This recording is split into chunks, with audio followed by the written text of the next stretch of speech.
अरे का ए भौजी, अरे काहे ननदो? कमर पकड़ के कैसन उठत बैठत हो? अरे बड़ा परेशान बानी। अरे का भयल हो? अरे सुना, बतावा। ननद हो मोर करी हैया दुखाला।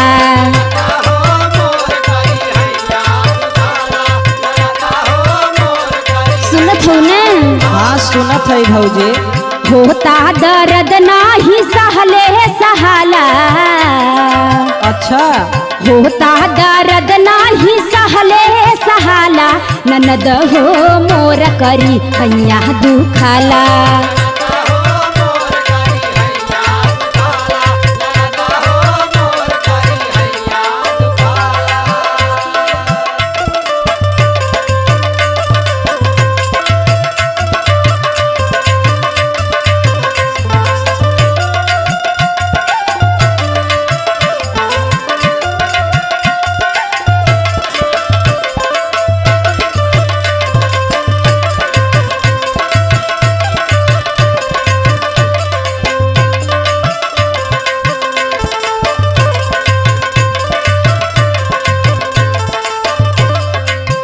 अरे ननदो, कोनो उपाय करहो जल्दी।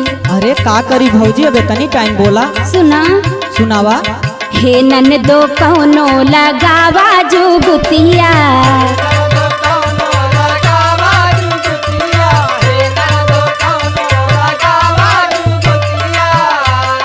सोखा बोला के बनवावा भभुतिया।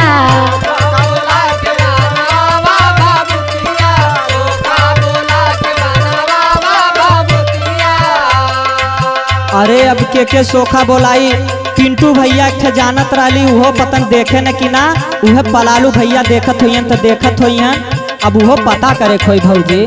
अरे हम बहुत परेशान बाड़ी हो। सुना, सुनावा। मुहवा सूखा त नाही बोलले हे बोलाला। अच्छा। मुहवा सूखा त नाही बोलले हे बोलाला।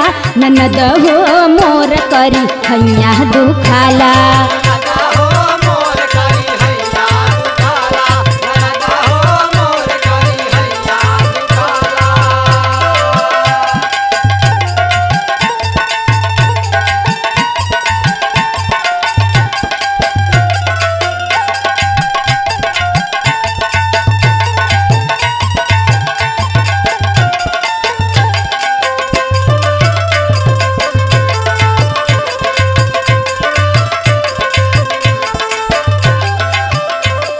हे ननदो, काहे भौजी?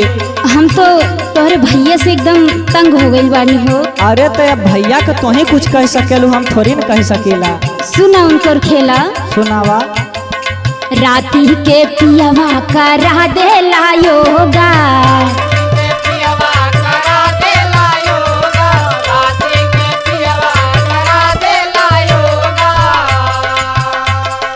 होते सवेरे कमर लैके भोगा।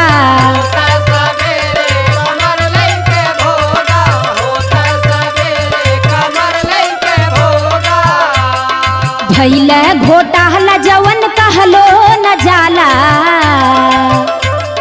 भैल घोटाला जवन कहलो न जाला। ननद हो मोर करी हैया दुखाला।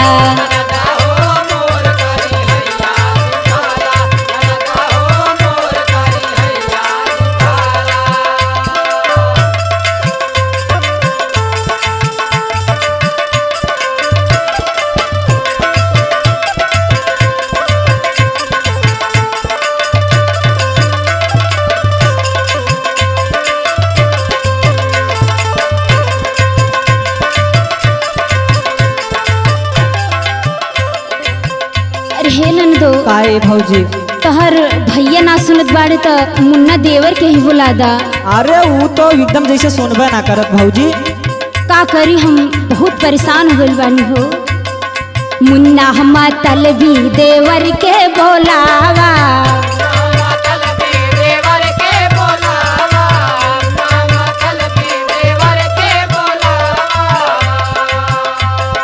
बंगलिया डॉक्टर से दवा मंगावा।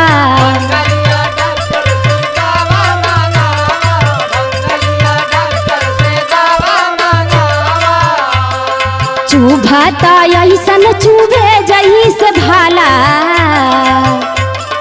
चुभता ऐसन चुभे जही से भाला, ननद हो मोर करी हैया दुखाला।